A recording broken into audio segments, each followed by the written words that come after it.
खेळ. खूप अभिनंदन.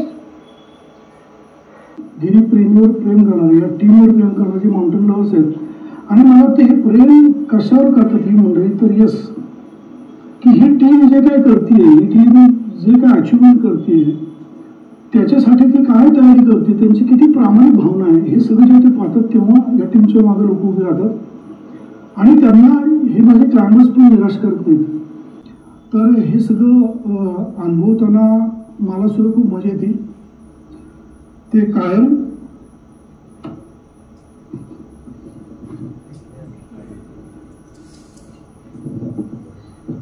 मामा या टोपण नावाने परिचित असलेले मान्य श्री उमेश झिरपे साहेब, यांची गिरीप्रेमी ही संस्था आहे. या संस्थेमार्फत अनेक हिमालयातल्या शिखरांना त्यांनी पादाक्रांत केलेलं आहे. निकुंज शाह यांनी आज त्यांच्या मेरू पर्वत मोहिमेबद्दल सर्वांना माहिती सांगितली. आज आपल्या अभ्यास मंडळात जरा वेगळा विषय बरेच दिवसात आपण केलेला नाही. खरं म्हणजे उषाताई पागे आपल्याकडे येतात, त्या गिरीप्रेमीच्या संस्थापक आहेत, आपल्याला माहिती आहे. त्यांची बरेच मंडळी आपल्याकडे नेहमी येत असतात, वेगवेगळे एक्सपिडिशन करतात. तर मी नेहमी त्यांना म्हणते की तुमचं नवीन कॅरेक्टर आमच्याकडे दाखवा ना. तर आत्ता त्यांनी मेरूचं ते केलेलं आहे की ज्या बाजूनी कुणी त्याच्यावर जात नाही, खूप अवघड आहे.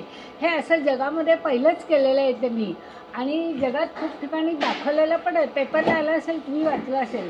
तर आमच्या एक्सपिडिशनला गेले होते, त्यामुळे पहिलं त्यांचं कौतुक आहे की एवढं खूप करणं म्हणजे अवघड गोष्ट आहे. मुख्य त्याला आवड लागते आणि पेशन्स पण लागतो. ते त्यांनी केलेलं आहे, त्याबद्दल आपण त्यांचे आभार मानूया की ते आलेत आज बोलायला इथे. नमस्कार आणि गुड इव्हनिंग सगळ्यांना. माझं नाव निकुंज शाह. मी आत्ता गिरीप्रेमी मध्ये 10 वर्षांपासून आहे. म्हणजे मी जेव्हा छोटा मुलगा होतो, एक 12 वर्षाचा, तेव्हापासून मी गिरीप्रेमी बरोबर असोसिएटेड आहे. GGIM जी इन्स्टिट्यूट आहे, guardian Giripremi institute of mountaineering, तर त्यांनी 2015 मध्ये त्यांचा जो आव्हान निर्माण उडान छोट्या मुलांसाठी प्रोग्राम सुरू केलेला, तर त्या प्रोग्रामचा फर्स्ट बॅच मधला मी स्टुडंट आहे. आणि तेव्हापासून मी जे माउंटेनिंग 2015 मध्ये सुरू केलं ते आत्तापर्यंत कंटिन्यू आहे. आणि मी आता फुल टाइम माउंटेनरिंग मध्ये काम करतोय विथ गिरीप्रेमी ॲडव्हेंचर फाउंडेशन. आता नुकतंच जूनमध्येच मी जॉईन केले आहे. आणि त्याआधी मी बरेच ट्रेक्स आणि एक्सपिडिशनला गिरीप्रेमी बरोबर होतो. तर थोडक्यात माझ्याबद्दल माहिती देतो. तर मी पुण्याचाच आहे. मी 23 वर्षाचा आहे आणि मी नाही पेटत राहिलं. आणि अभ्यासात म्हणजे एज्युकेशन वाईज मी ग्रॅज्युएशन BCom मध्ये केलंय. प्लस त्यानंतर मी MBA केलंय माझं इन स्पोर्ट्स मॅनेजमेंट, जे आता 24 मध्ये कम्प्लीट झालं फ्रॉम सिम्बॉयसिस युनिव्हर्सिटी. आणि MBA कम्प्लीट झालं मी गिरीप्रेमी ॲडव्हेंचरमध्ये जॉईन झालो. मला लहानपणापासूनच होतं की काही ना काहीतरी स्पोर्ट्समध्ये करायचं आहे. आणि मी स्वतःला फॉर्च्युनेट मानतो की गिरीप्रेमी बरोबर मी जुळलो गेलो, की आता मी माझं पॅशन फॉलो करतोय आणि त्यात मी काम करतोय आणि माझं त्यात कॉन्ट्रीब्युशन आहे. त्याबरोबर मी 2021 मध्ये जेव्हा गिरीप्रेमीची माउंट मंदा एक्सपिडिशन झाली, तर गढवालमधली ती खूप वेळानंतर गढवालमध्ये एक्सपिडिशन झालेलं गिरीप्रेमीच्या. आणि it was one of the most technical mountain. त्यात मी ॲज अ सपोर्ट मेंबर होतो. आणि तेव्हा आपला मंदाला फर्स्ट अटेम्प्ट मध्येच सबमिट झालेला. तो एक 6,500 मीटरचा पीक होता आणि भरपूर टेक्निकल होता. त्यात विवेक शिवदे, सुमित मांदळे आणि पवन हडोळे असे 3 सबमिटर्स होते. तुम्हाला हे नाव आत्ता माहिती नसतील, पण तुम्ही गिरीप्रेमीच्या साईटवर गेलात तर तुम्हाला नक्की कळेल. अच्छा, ओके, येस. सो ते सबमिटर्स होते. त्यानंतर आमची म्हणजे जशी 8,000ची मालिका सुरू झालेली गिरीप्रेमीची, म्हणजे 8,000 समिट करायची जी मालिका सुरू झालेली, स्टार्टिंग फ्रॉम एव्हरेस्ट इन 2012. आणि त्याच्यानंतर लोत्से, मकालू, मनासलू हे जे 8,000 पीक आहेत, तर ते बॅक टू बॅक आपण 2021 पर्यंत सबमिट केले. पण त्यानंतर असं म्हटलं की आता हे तर संपले, तर टोटल आहेत 14. त्यातले 5 POK मध्ये, म्हणजे पाक ऑक्युपाईड काश्मीरच्या एरियामध्ये आहे. सो ते इंडियन्सला अलाउड नाही तिकडे जायला. सो ते सोडून जे 9 आहेत, 9 मधले 8 कम्प्लीट झाले. आता जो 9वा आहे तो तिबेटमध्ये. आणि मागच्या 3-4 वर्षात जे चायना आणि इंडियाचं चालू आहे, त्यात आपल्याला परमिशन मिळत नाही तिबेटला जायला. लकीली ह्या 2025च्या वर्षात आपल्याला परमिशन मिळाली आहे. आणि एप्रिलमध्ये आपली टीम जाते माउंट शिशापांगमा करायला. जो शेवटचा आहे 8000 ओपन फॉर इंडियन्स. सो ते 21 मध्ये जेव्हा आपले हे 8 अष्टहजारांची मालिका संपली, त्यानंतर विचार केला की आता काय करायचं. तर हे असं म्हणतात की माउंट एव्हरेस्ट चढलात तर तुम्हाला माउंटेन एकदम येतं. ते एकदम चुकीचं आहे. माउंट एव्हरेस्ट हा सर्वात उंच शिखर आहे, मान्य. तिथं पोचणं is a completely different milestone. पण माउंटेनरिंगमध्ये प्रॉपर टेक्निक्स आणि टेक्निकॅलिटी वाईज तुम्ही टफनेस वाईज जर का माउंटन्स बघितले तर ते आपल्या भारतात सोडून अजून कुठे नाही आहे. तर त्यातले आणि भारतात पण कुठे तर गढवाल हिमालयाजमध्ये. तर तो टेरेन इतका रगड आहे, इतका टफ आहे. आणि त्यात मग आम्ही ठरवलं की आता तिथले जे पीक्स आहेत तिथं फर्स्ट असेंट्स पण नाही आहेत बऱ्याच पीकवर, तर ते आपण करूयात. तर गिरीप्रेमींनी 1981 मध्ये, म्हणजे तुम्ही उमेश झिरपे यांना ओळखत असाल, आम्ही त्यांना मामा बोलवतो, तर मामांनी 1983 मध्ये मंदा एक्सपिडिशनवर अटेम्प्ट केलेला, पण तेव्हा काही सक्सेस झाला नाही. परत 1984 मध्ये त्यांनी अटेम्प्ट केला पण सक्सेस झाला नाही. आणि तेव्हा 2 अटेम्प्ट झालेले. असे 3 अटेम्प्ट मिळून काही सक्सेस झाला नाही. पण 30 वर्षांनंतर 2021 मध्ये गिरीप्रेमीच्या टीमनी, म्हणजे नवीन पिढीनी फर्स्ट अटेम्प्ट मध्ये तो सबमिट केला. आणि आय एम प्राऊड टू से की मी त्या टीममध्ये भले सपोर्ट मेंबर म्हणून होतो, पण जे काही मला एक्सपिरियन्स करायला मिळाला, कारण की मी जस्ट 19 वर्षाचा होतो तेव्हा, पण त्या वयात मला जो एक्सपोजर मिळाला आणि जो एक्सपिरियन्स मिळाला ते मला खूप काही शिकून गेलं. आणि त्यानंतर माझं पण माउंटरिंग म्हणजे एक्सपिडिशन वाईज एकदम बॅक टू बॅक सुरू झालं. सो मंदा झाल्यानंतर आम्ही म्हणजे मंदाच्या समिटला जर का तुम्ही गेलात तर म्हणजे समिटवरनं जे दिसतं, सो तिथं एक पूर्ण आपल्याला गंगोत्री रेंजची पूर्ण माउंटेन्सची रांग दिसते. म्हणजे शिवलिंग दिसतो, मेरू दिसतो, खेलू दिसतो, भागीरथी 1, 2, 3 असे मॅसेज दिसतात. मग गंगोत्री 1, 2, 3चे रेंजेस दिसतात आणि बरेच असे सगळे टेक्निकल माउंटन्स दिसतात. सो त्यातला सर्वात technical mountain was Meru. Meru हा जो माउंटेन आहे त्याला 2 फेसेस आहेत. एक आहे वेस्ट फेस आणि एक आहे east face. So east face म्हणजे तुम्हाला तपोवन ही जागा माहिती असेल, जी गोमुख ग्लेशियर म्हणजे गंगाचा उगम जिथनं होतो तिथनं वरती गेल्यावर तपोवन दिसतो. तर तपोवन वरनं समोर असा मेरू दिसतो, तर तो त्याचा ईस्ट फेसचा क्लाइंब आहे. आणि त्याची मागची बाजू म्हणजे वेस्ट फेस, तर तो तुम्ही पूर्ण शिवलिंग माउंटेन आहे तिकडे. तर शिवलिंग माउंटेनला वळसा घालून तुम्ही कीर्तिबामक ग्लेशियरमध्ये घुसता आणि त्या ग्लेशियरमधनं मागच्या बाजून त्याचं समिट असतं. तर त्या समिटला पोचायला इटसेल्फ इज अन एक्सपिडिशन. म्हणजे 10 दिवस फक्त बेस कॅम्पला लागतात आणि 10 दिवसानंतर बेस कॅम्पला पोहोचल्यानंतर मग तुम्हाला वरती चढायला वेगळे अजून 20 दिवस लागतात. सो जेव्हा 2023 मध्ये आम्ही गेलेलो पहिल्यांदा, तर 22 मध्ये त्याची रेकी केली मामांनी. नंतर आम्ही 23 मध्ये अटेम्प्ट घेतला. तर 23 मध्ये पण कसं होतं की आम्ही असे प्लॅन केलेले की 2 अटेम्प्ट होतील, एक वेस्ट फेसनी आणि एक ईस्ट फेसनी. तर वेस्ट फेसनी जो होणार होता it was the world's first summit attempt, आणि जो ईस्ट फेसनी होणार होता that was Indian first summit attempt. कारण की वेस्ट फेसनी एक ऑस्ट्रियन टीम गेलेली वरती, पण ते 6660 मीटरचं पीक आहे, ते लोक 6000 मीटर पर्यंत गेलेले. आणि तिथनं त्यांनी स्काय डाईव्ह म्हणजे जो बॉडी सूट असतो तो बॉडी सूट घालून त्यांनी समिट अटेम्प्ट घेतलेला, फ्लाय अटेम्प्ट घेतलेला, गिनीज वर्ल्ड रेकॉर्डमध्ये त्यांचं नाव नोंदवायला. कारण as the highest body suit jump. So त्याच्यानंतर समिटवर ते लोक नव्हते गेले.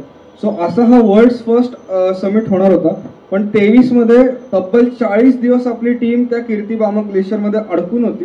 म्हणजे आपला कॅम्प 1 उघडला, कॅम्प 2 उघडला, पण समिट अटेम्प्टच्या वेळेस नेमका स्नोफॉल सुरू झाला आणि एवढं बॅड वेदर म्हणजे आमच्या कमरेपर्यंत एवढं आम्हाला स्नो होतं आणि त्यात आम्ही चालत होतो. तर जेव्हा असा स्नो पडतो तो पावडर स्नो असतो आणि पावडर स्नो जर का पडला तर त्याला मेल्ट व्हायला प्रॉपर 2 days and 2 nights लागतात. सो जर का तेवढा टाइम नाही मिळाला तर तेवढा टाइम मिळाला पण परत स्नोफॉल झाला तर मग you are just wasting your time. आणि तसे आमचे 40 दिवस कसे गेले आम्हालाच कळलं नाही, for waiting for a good window period. पण आणि त्याच ह्याच्यात आमचं असं होतं की एक 15 ते 20 दिवस वेस्ट फेसचे अटेम्प्ट झाले की आम्ही ईस्ट फेसच्या अटेम्प्टनी ट्राय करणार होतो. पण वेस्ट फेसच्या अटेम्प्टलाच एवढे दिवस निघून गेले की आता ईस्ट फेसनी अटेम्प्ट करायला खूप लेट झालं. म्हणजे आमची जी आयडियल वेदर विंडो होती तीच आमची मिस झाली दोन्हीकडे. सो ते करता करता 2023 मध्ये तर एप्रिल मेच्या सीझनमध्ये आमचा समिट नाही झाला, पण लगेच मामांनी तेव्हाच्या तेव्हा डिसिजन घेतला की आपण वेस्ट फेसनी म्हणजे जो फर्स्ट असेंट करायचा आहे त्या साईडनी आपण परत लगेच ऑगस्ट सप्टेंबरच्या सीझनमध्ये येणार आणि समिट करून जाणार. तर जे ह्यांना पहिल्यांदा सगळी टीम बेस कॅम्पला गेली त्याला 5 दिवस लागले, वरपर्यंत रूट उघडायला अजून 10 दिवस लागले. हे जे सप्टेंबरमध्ये गेले ते तब्बल म्हणजे बेस कॅम्पला पोहोचायला 5 दिवसच लागले, पण वरचा रूट ऑलरेडी माहिती होता. तर 3 दिवसात सगळे कॅम्प ओपन झाले आणि 5व्या दिवशी आपला समिट होता. आणि सप्टेंबर 2ला Giripremi recorded the first summit on the mount Meru from its west side at the height of 6,660 metres. आणि येस थँक्यू. आणि हा जो समिट अटेम्प्ट होता म्हणजे माउंटेनरिंग कम्युनिटीमध्ये तुम्ही बघाल तर बऱ्याच लोकांनी गिरीप्रेमीला स्वतः इन्व्हाइट करून त्यांना हे विचारलं की एवढा धाडस तुम्ही कुठनं आणला. म्हणजे मेरू असं पर्वत आहे जे कोणी हात लावत नाही. फॉरेनर्स मधले पण एकदम भारीतले जे क्लाइंबर्स आहेत म्हणजे जिमी चिन झाले, कॉन्ड्रॅड अँकर झाले, त्यांनी पण 3 अटेम्प्ट घेतले मेरू ईस्ट पासून तो समिट करायला. पण आणि त्याला जे तयारी लागते ती एकदम वेगळी होती. त्यांनी प्रॉपर रॉक क्लाइम्बिंग केलं आणि आम्ही ज्या बॅक साईडनी केलं तो रूट कोणी एक्सप्लोरच केला नव्हता. तर ते जेव्हा आम्ही समिट करून आलो तर सदर्न कमांड जी आहे आपली पुण्यात तर त्यांनी स्वतःहून तिथले जे तर मला नाव नाही आठवते आत्ता पण तिथले जे कमांडर इन चीफ होते तर त्यांनी मामांना फोन केला आणि बोलून घेतलं त्यांच्या ऑफिसमध्ये. तर पुण्यातच आहे. सो ते येऊन म्हटले की तुम्ही हे कसं केलं. म्हणजे आर्मीवाले असतात, आर्मीवाल्यांना तो एरिया सगळं माहिती असतो कारण की चायना बॉर्डर जवळ आहे आणि त्यांना त्यांची जेव्हा तिथं पेट्रोलिंग असतं तर ते हे सगळं व्हिजिट पण करतात आणि बघतात. सो त्यांनी हे विचारलं की हे मेरू आम्ही बघितलंय, मेरू आम्हाला माहिती आहे किती टफ आहे आणि तुम्ही म्हणजे आर्मीने केलं तर वेगळी गोष्ट आहे, बट तुम्ही सिव्हिलियन्स हे एवढे मोठं धाडस करताय आणि जाताय. So how is it possible, कसं काय ॲडव्हेंचर केलं. आणि त्या ह्याच्यात त्यांनी मग ॲज अन अचीवमेंट आम्हाला त्यांची एक स्वॉर्ड दिली गिफ्टमध्ये. सो म्हणायचा प्रयत्न हे आहे की हे जे माउंटेनिंग आपण करतो मोठे मोठे एक्सपिडिशन मध्ये फेम आहे अग्री, पण हे जे इंडियन माउंटेन्स पण आहेत जे ट्रू माउंटेनियर्स आहेत त्यांना कळतं की हे टफनेस जेव्हा तुम्ही ही अचीव करता आणि असे पीक्स चढता देन जे तुमची खरी माउंटेनिंग स्किल आहे that comes out and that tells about that talks about you की हे काय आहे तुमचं धाडस आणि how do you achieve such things. So तेच मी त्या मेरू एक्सपिडिशनमध्ये पण पार्ट होतो 2023 पण. आणि आता ईस्ट फेसमध्ये पण आम्ही आता 40 दिवस होतो तिकडे या ऑगस्ट सप्टेंबर महिन्यात. आम्ही अनलकी होतो की आम्हाला परत बॅड वेदर मिळालं. टोटल 40 दिवसांमधले आम्ही 3 दिवसच फक्त फेसवर म्हणजे त्या माउंटेनच्या फेसवर वर्क करू शकलो. बाकीचे 27 दिवस आम्ही बसून होतो. 27 दिवस फक्त बेस कॅम्पवर काढले आम्ही बर्फात पावसात. पण आमचा तो तिथं समिट अटेम्प्ट झाला नाही जो आम्ही परत ह्या वर्षी 25 मध्ये करणार आहोत. सो हे झालं थोडं मेरू बद्दल.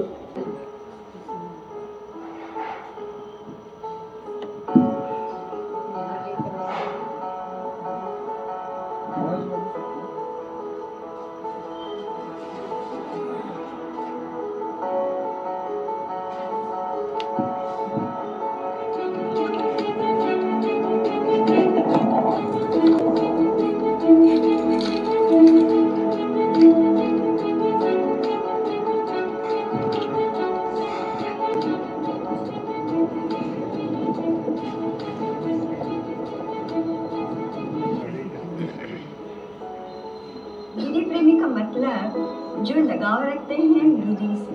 गिरी इज पर्वत, प्रेमी इज लवर्स. तो गिरी से जो लगाव रखते हैं, पर्वत से जिनका लगाव है वो गिरी प्रेमी है. और हमारा ब्रीदवाक्य था की आनंदासाठी गिर्यारोहण.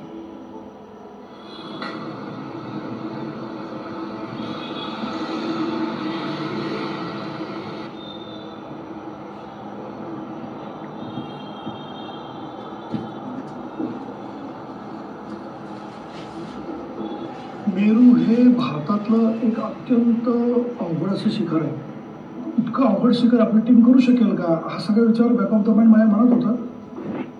म्हणजे ठीक आहे, गिरीप्रेमीने एव्हरेस्ट केलं, एव्हरेस्ट नंतर 8 8,000वरती सक्सेसफुल क्लाइंब केलं, पण त्यानंतर सुद्धा टेक्निकल क्लाइंब खूप वेगळं आहे. म्हणजे एव्हरेस्ट येस वेगळं आहे, इज द हायेस्ट पीक, पण ज्याच्यामध्ये टेक्निकल स्किलचा पुरेपूर वापर होतो, ज्या ठिकाणी प्रचंड क्लाइंबिंग स्किल लागतं, अशी चॅलेंजिंग पीक जी गढवाल हिमालयात आहे त्यात मेरू टॉपमध्ये आहे. Meru was a very unique expedition in the sense that this was for the first time that an Indian Navy would attempt Mount Meru from the west face route. This route has not been climbed before.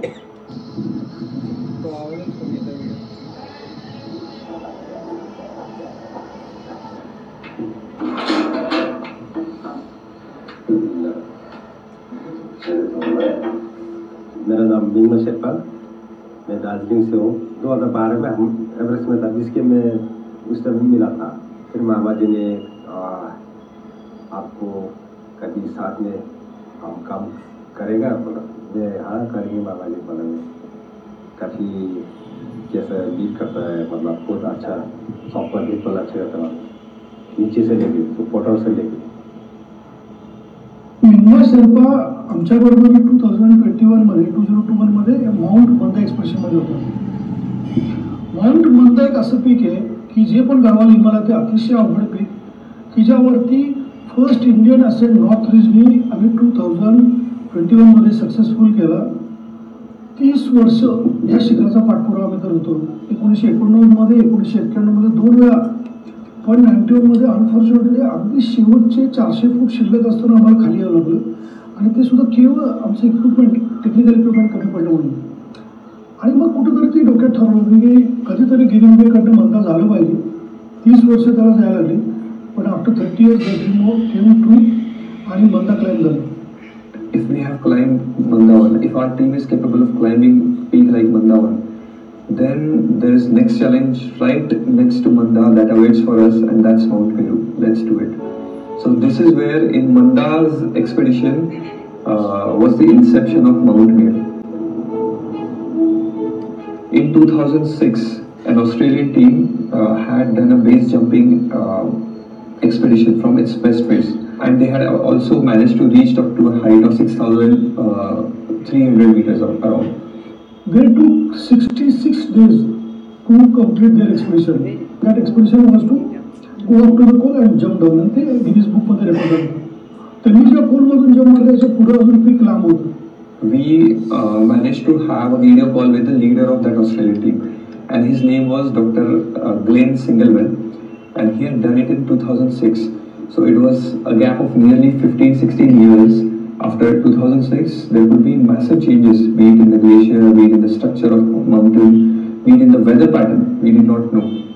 So that's when we thought that it's very important that we should go to the actual base and do some reconnaissance. That would be of more valuation. In July 2022, me, Mama, Varun and Mima, we all 4 decided to go and explore the KT Glacier.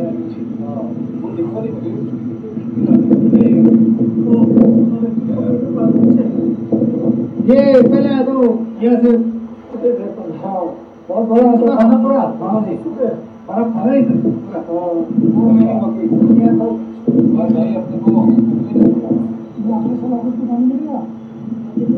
रेकीचं जे main आमचं उद्दिष्ट होतं की हा route identify करणं, हा त्याच्यामधनं साध्य झालं. आणि हेच खूप महत्त्वाचं होतं, कारण जर आम्ही विदाउट रेकी डायरेक्ट जर आलो असतो तर तो रूट आयडेंटिफाय करणं बऱ्यापैकी डिफिकल्ट गेलं असतं.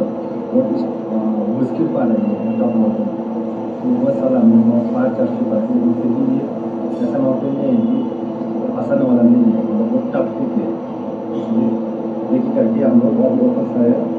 अभी तो मुझे आज करीब आज की है सब ऐसा वापस आए.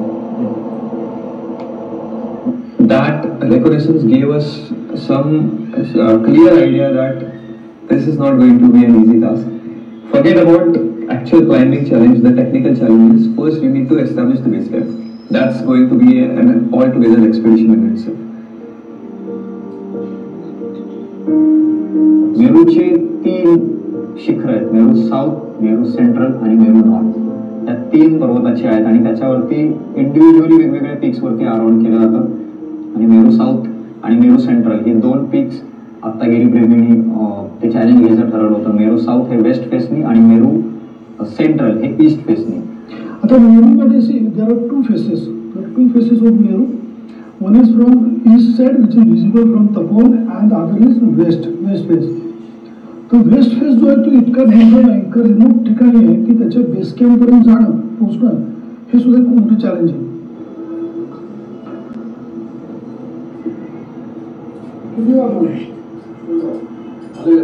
पटकन ये.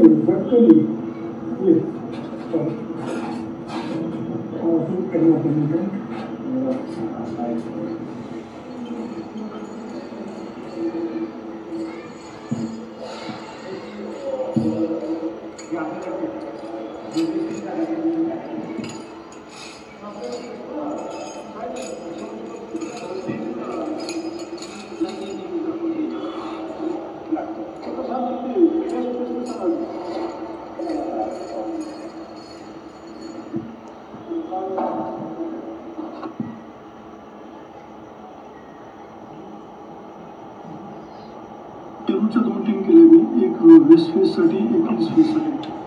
या एक्सप्रेशनसाठी जेव्हा गेलो तेव्हा प्लॅनिंग असं होतं की वेस्ट फेसची टीम आधी जाईल आणि वेस्ट फेसची टीम ज्यावेळेस त्यांचं समिट होईल त्याच्या आधी 8 दिवस ईस्ट फेसची टीम ईस्ट फेसच्या बेस कॅम्पला म्हणजे तपोवनला पोहोचेल आणि ते तिथून क्लाइम्बिंग चालू करतील आणि ते ॲडव्हान्स बेस कॅम्पचा सेटअप करतील. आणि मग ज्यावेळेस वेस्ट फेसची टीम समिट करून परत येईल त्यावेळेस तिथल्या टीम म्हणजे चांगले क्लाइंबर्स 2-3 मी ठेवून येणार, बाकीचे परत येतील आणि ते 2-3 क्लाइंबर आणि सुमित आणि लाले खजलपूर असे 5-6 जण ईस्ट फेसचा अटेम्प्ट करतील असं सगळं प्लॅनिंग होतं आणि त्याप्रमाणे एक्सप्रेशन सुरू झाली. मामांनी सांगितलं की तिथे बेस कॅम्पला जे काही असेल ते लॉजिस्टिक्स वगैरे हे सगळं सांभाळायची जबाबदारी ही माझ्याकडे असणार होती. सो तिथे मी बघितलं की there are more than 45 duffels and the entire weight of all that was around 1700 kilos. मला खूप हे होत होतं की हे पोचणार कसं बेस कॅम्पपर्यंत. टोटल आमच्याबरोबर जे 1700-1800 किलो सामान होतं ज्याच्यामध्ये आमचं कॅम्पिंग इक्विपमेंट आहे, क्लाइम्बिंग इक्विपमेंट आहे, रेशन आहे, तर हे सगळं घेऊन सुमारे 40 पोर्टर हे बेस कॅम्पकडे गेले होते. गंगोत्रीनंतर भोजबाज नंतर तपोवन नंतर इंटरनेट कॅम्प नंतर कीर्तिबाबतमध्ये आमचा बेस कॅम्प लागला होता. 3-4 कॅम्प करायचे होते. आम्ही खूप स्लोली ॲक्टिव्हिटीज चालू होते.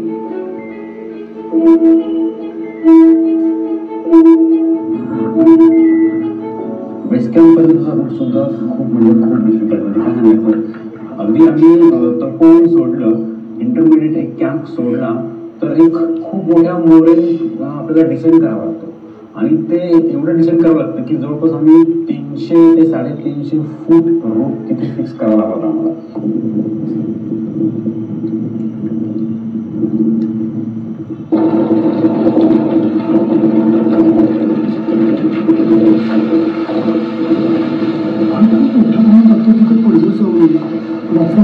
आणि त्याच्यामध्ये गंगोत्री ग्लेशियरला डबल व्हायचं तपोवन ते पण खूप रिस्की आहे. तपोवन से अब ग्लेशियर इतना लंबा है, वो आपको बीच में वो करना ही पड़ेगा. मेरे ख्याल से बहुत ही लंबा. तो आप वेट उठा के वही 25-26 वेट उठा के जाने के लिए बहुत ही वो है, मुश्किल है. आमचे पोर्टर्सने सांगितलं की बस ह्याच्या पुढं आम्ही येणार नाही, आम्ही नहीं आएंगे, उन्होंने हाथ ऊपर कर दिए. तो मैं कहने लगा कि कहा तो तुमने सब देखिए, हमारे जूते देखिए, आगे तो बर्फ है, हमारे कपडे देखिए, कैसे जाएंगे हम. डेफिनेटली तुमचे जे काय प्रॉब्लेम्स आहेत त्याच्यावरती मी काहीतरी करतो, पण आप लोग को जाना पड़ेगा क्योंकि हमारे लिए ये जो एक्सप्रेशन है बहुत इम्पोर्टेंट है और सबसे इम्पोर्टेंट आप लोग है मेरा साइड में. आप लोग नहीं आएंगे, हमारा लगेज नहीं पहुंचेगा, ये एक्सप्रेशन ही शुरू नहीं होगा. इंडिया का फ्लैग मेरे पे जाएगा और आप लोग उसमें हिस्सेदार बन जाओ, हो जाएगा. हे असं काही सांगितलं, थोडंसं त्यांना वेगळं वाटलं. सगळे तयार झाले आणि आमचं सामान बेस कॅम्पला पोहोचलं.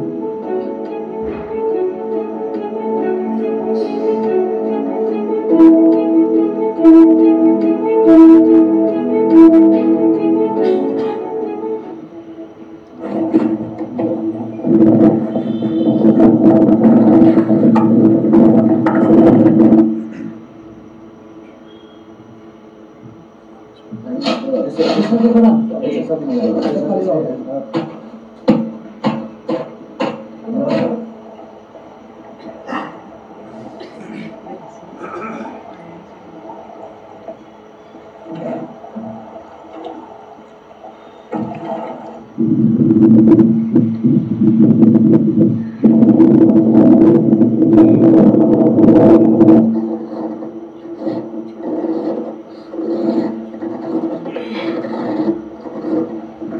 were ready to go for the route opening.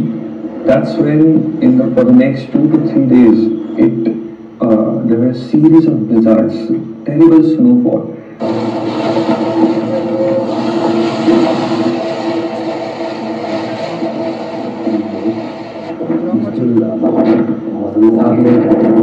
Every day is snowfall. Hard night snowfall. कभी का कभी नाइट का फुल स्नोफॉल. 2 दिन मौसम अच्छा रहा तो 3 दिन snowfall.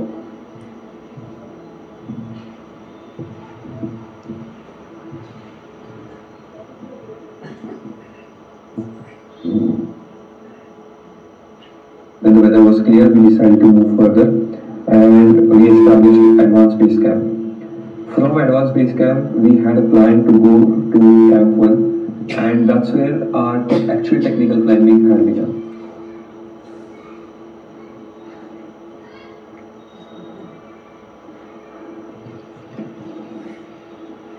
Climbing Meru itself is Everest. म्हणजे एव्हरेस्टला अँगल जो आहे चढाईचा अँगल 40-50 डिग्री पासून तो मॅक्सिमम लोत्से फेस वरती तो साधारण एक 60-70 डिग्री पर्यंत क्लाइंबिंग अँगल जातो, ज्याच्यामध्ये क्लाइंबिंग थोडंसं सोपं होऊन जातं.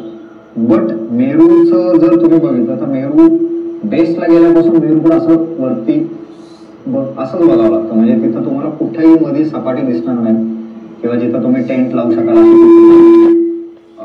पूर्ण 80 डिग्री मध्ये सरळ सोट बिग वॉल आहे ती.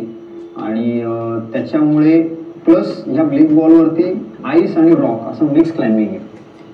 म्हणजे जिथं तुम्ही आईस मध्ये क्रॅम्पॉनिंग करणार आहात, जिथं ते क्रॅम्पॉन हे इक्विपमेंट आईस करता बनलेलं आहे, पण हाच क्रॅम्पॉन ज्यावेळेस रॉक वर जातो त्यावेळेस तो घसरतो.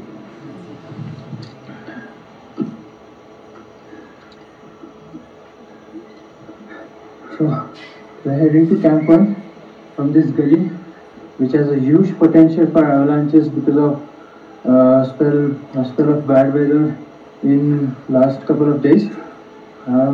You can see the impact of avalanche that must have happened yesterday or day before that. बहुत मुश्किल हो गया. काफ़ी हम कभी कैमोन में क्या मुश्किल से रोप फिशिंग करता था कैमोन के रूप में. दूसरे दिन हम जाते थे ना, वो रास्ता में रोप नहीं होता था, छीन के ले जाता था. और रॉकेट फॉल स्नॉफ और शावर मतलब बहुत एवलांच सॉफ्ट पाउडर बहुत आता था. जैसे स्नोफॉल होगा वो दूसरे दिन एकदम गिर गया आने के नीचे. बहुत डेंजर कठिन है. ऐसे करते करते हमने क्या मतलब सेटअप किया. बोला मामा ओवर.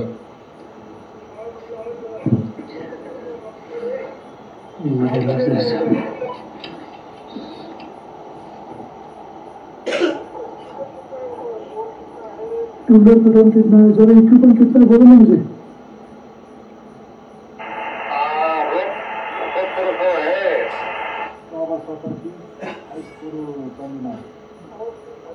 नीचे से भेजूंगा और इनकी गैस हाईफूड ये सब लेके 4 लोग पहुंचेगा सुबह मॉर्निंग 6 बजे कैंपन में.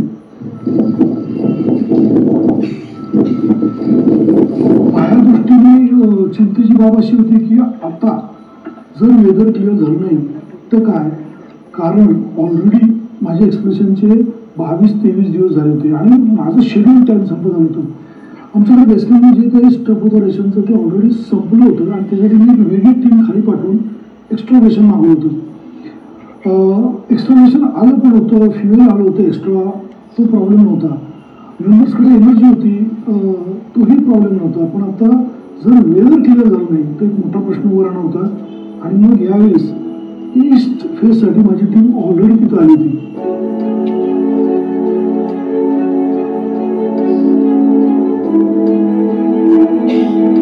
Camp 1 now was at 5,550 meters and the summit was at 6,660. So nearly 1,100 was the vertical distance between Camp 1 and the summit. And from our observation from Camp 1, we could see no point where we could establish another camp on the way.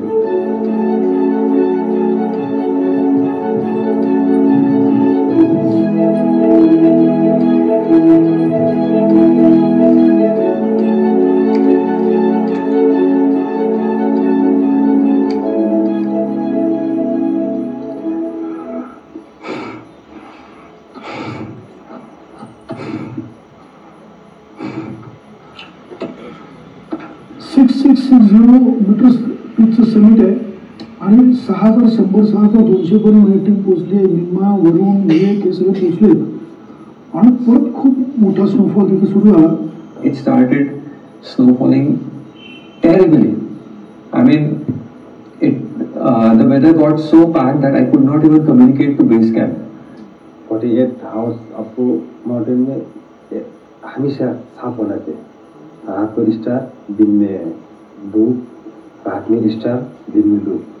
48 house, तभी वो नया quarter सब गिर जाएगा. फिर भी थोड़ा कम risk तो रहेगा mountain में. फिर भी we decided to wait for at least 24-hour slot where we have clear day as well as clear night. We waited for 2 nights, but the weather did not show up. Sun did not show up.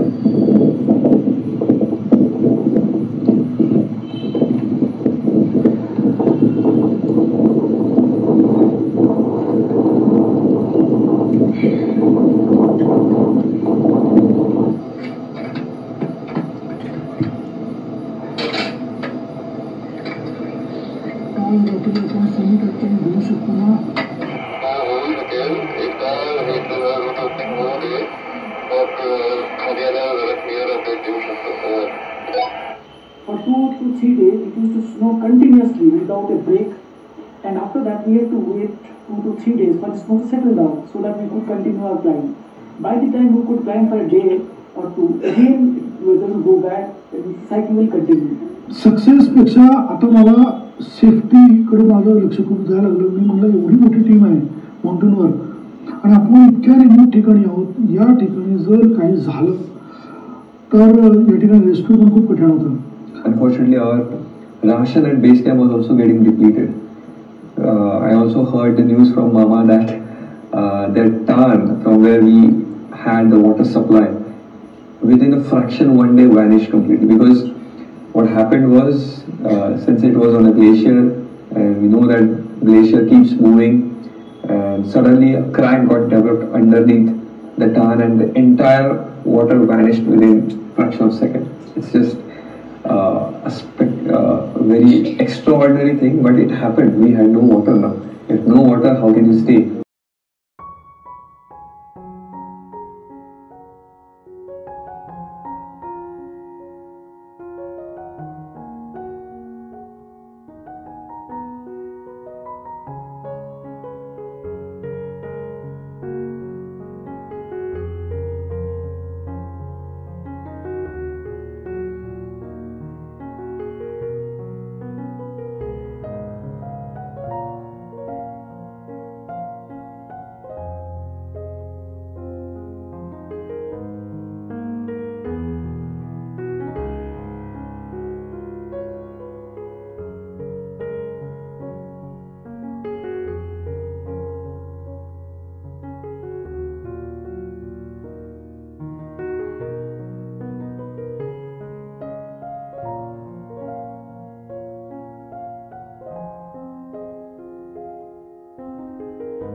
Advance base कॅम्पच्या पुढं दुसऱ्या दिवशी आम्ही climbing सुरू केलं.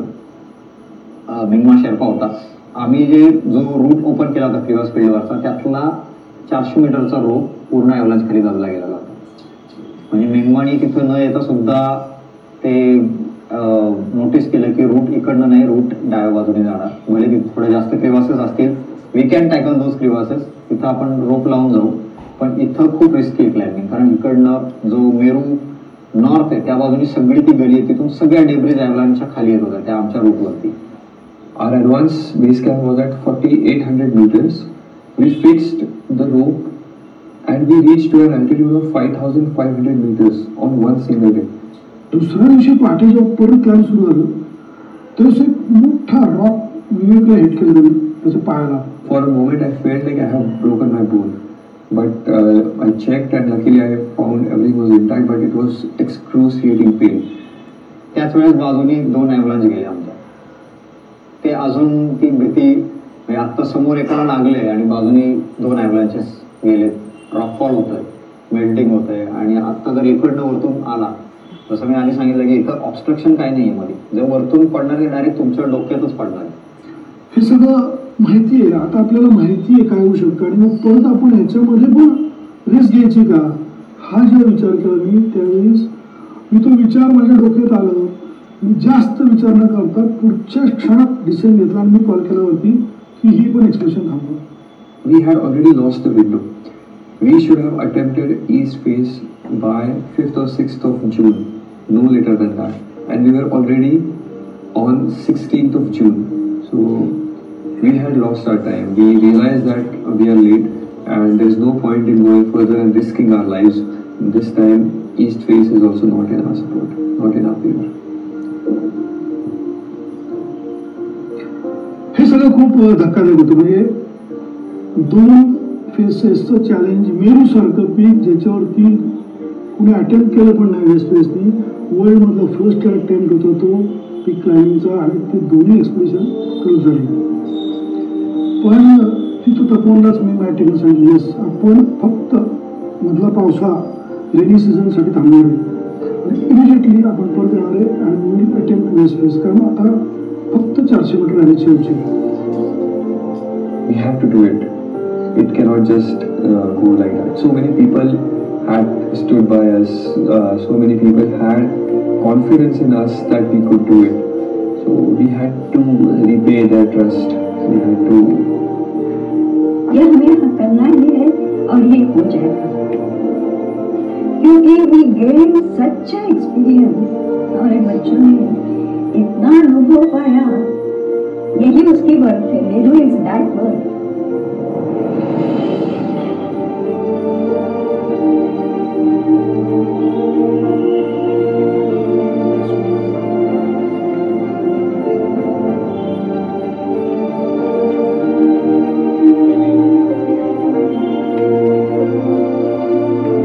Expression सुरू झाली. आम्ही बेस कॅम्पला चांगल्या पद्धतीने पोहोचलो. यावेळेस बेस कॅम्प जाताना जे काही मागच्या वेळेस स्नो होतं ते ग्लेशियरमध्ये स्नो काही नव्हतं, त्यामुळे थोडे प्रॉब्लेम्स पण झाले, कारण संपूर्ण मोरेनमधून आम्हाला जायचं होतं. पण आम्ही खूप फास्ट पोहोचलो, कारण रूट आम्हाला माहिती होता.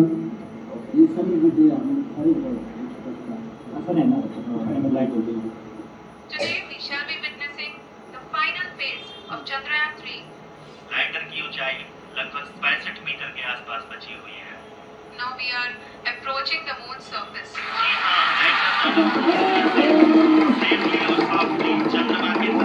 आमच्या माउंटनच्या बेस कॅम्पला आल्यानंतरच्या ज्या काही मुवमेंट होत्या त्या तशा खूप फास्ट झाल्या. पुढचं रूट ओपनिंग असेल, पुढच्या मुवमेंट्स असतील, त्या जशा बेस कॅम्पला मामाने प्लॅन केलं होतं त्याप्रमाणेच झाल्या.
So it offered entirely different challenge that we had to climb steep sections on rock, but since we already knew the terrain well, so we managed and we reached to Camp 1.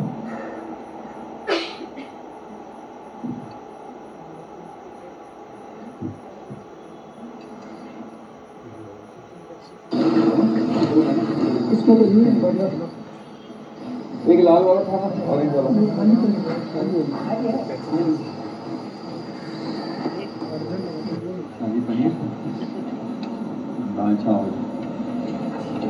That's our summit dinner. अंदर आ जाइए ना। अरे थोड़ा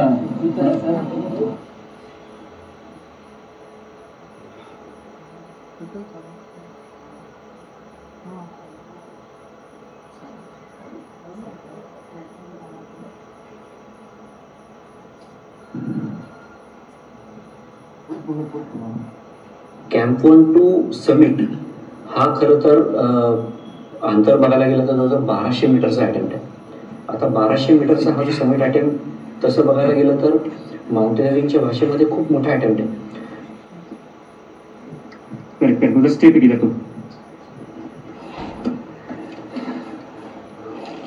Very good, very good. It's literally 65 to 75 degree angle, and near the summit it was close to 80 degree angle. That's the kind of climb we had to attempt.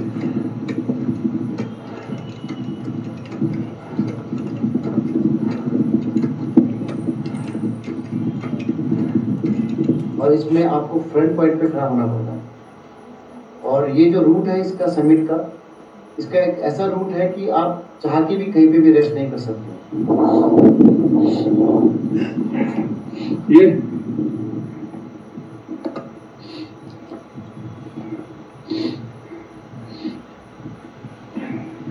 we had to diagonally traverse from that point of around 6,300 meters till the summit point, and by 7:40, 7:50 I think one by one entire team reached the top, and it was a moment where we all were really excited, we all were really happy, we all were really content to have achieved our dream, the dream that a couple of months we thought that it's not going to happen, it's not going to come into reality.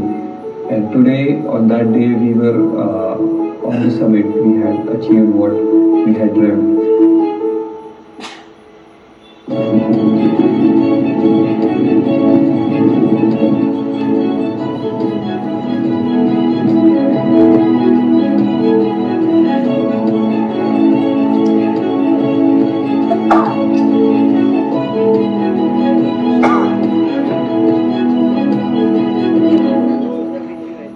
September 2023 मी सांगतो की एक history घडली Indian माउंटेनमध्ये नाही तर world माउंटेनमध्ये. कारण Meru waste फेसनी मेरूच्या टीमनी summit जे केलं, success जे केलं, ते एक इतिहास घडणार झालं होतं. That was history. समिट किया, अभी हमारा समिट आज नहीं हुआ, हमने आपस में हमने डिसीजन लिया, नीचे किसी हम तब तक नहीं पहुंचेगा तब तक समिट नहीं हुआ मेरू. मला काय वाटतं की एखाद्या एक्सपिडिशनचं जेव्हा सक्सेस आहे ना, तर ते सक्सेस जेव्हा होतं तर ते येस डेफिनेटली ती स्ट्रॉंग टीम ते क्लाइम करत असते, ते शेर्पा त्यांच्याबरोबरचे सपोर्ट स्टाफ मदत करत असतात. पण त्यांच्यासाठी जी लोक प्रार्थना करत असतात, प्रेयर करत असतात, त्यांची पॉझिटिव्ह एनर्जी या टीमच्या मागे असते आणि ती खूप महत्त्वाची असते. गिरी प्रेमीवर प्रेम करणारे, या टीमवर प्रेम करणारे जे माउंटेन लव्हर्स आहेत आणि मला वाटतं हे प्रेम कशावर करतात ही मंडळी, तर यस, की ही टीम जे काय करते, ही टीम जे काय अचिव्हमेंट करते त्याच्यासाठी ती काय तयारी करते, त्यांची किती प्रामाणिक भावना आहे, हे सगळं जेव्हा ते पाहतात तेव्हा या टीमच्या मागे लोक उभे राहतात आणि त्यांना हे माझे क्लायंबर्स पण निराश करत नाहीत. तर हे सगळं अनुभवताना मला सुद्धा खूप मजा येते. ते कायम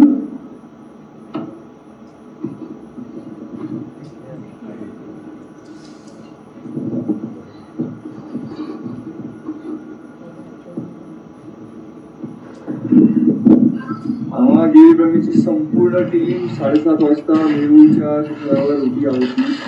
सर्वजण सेफली आणि सक्सेसफुली टॉर्नेडोवर पोहोचले. खूप छान एक्सपिरियन्स होता, खूप चॅलेंजिंग पीक आहे आणि खूप अभिमानास्पद गोष्ट आहे आपल्या क्लबसाठी आपण कम्प्लीट केली. सो येस, नक्कीच खूप छान अनुभव आलेला आहे आम्हाला सगळ्यांनाच. वरून गणेश, तुमचं सगळ्यांचं, सगळे सरपंच, विनोद सर, बिहारी, अजित, सगळ्यांचं खूप खूप अभिनंदन. विवेक, हिस्ट्री झाली, हिस्ट्री क्रिएटेड, खूप अभिनंदन. आणि सुखरूप कार्य या.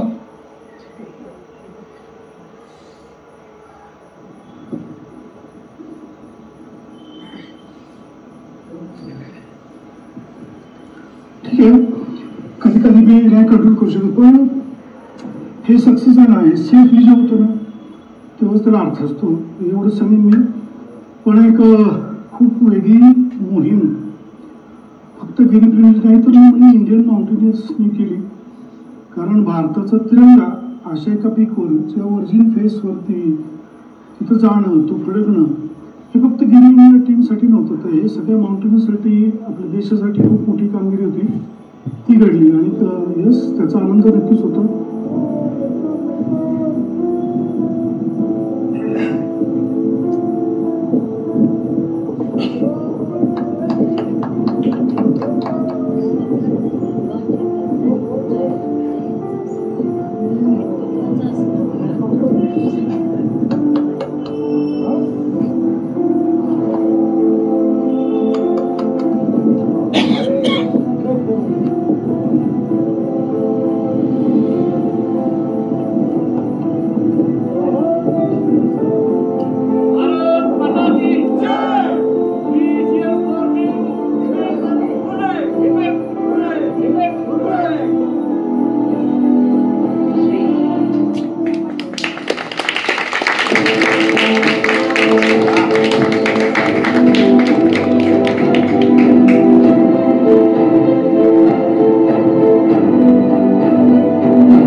हेलो सर, उमेश बात कर रहा हूँ, मेरू समिट हो गया सर.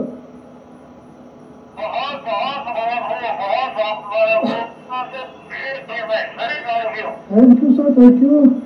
और आपका भी बहुत थैंक्स, आपने बहुत हेल्प किया सर. Thank you.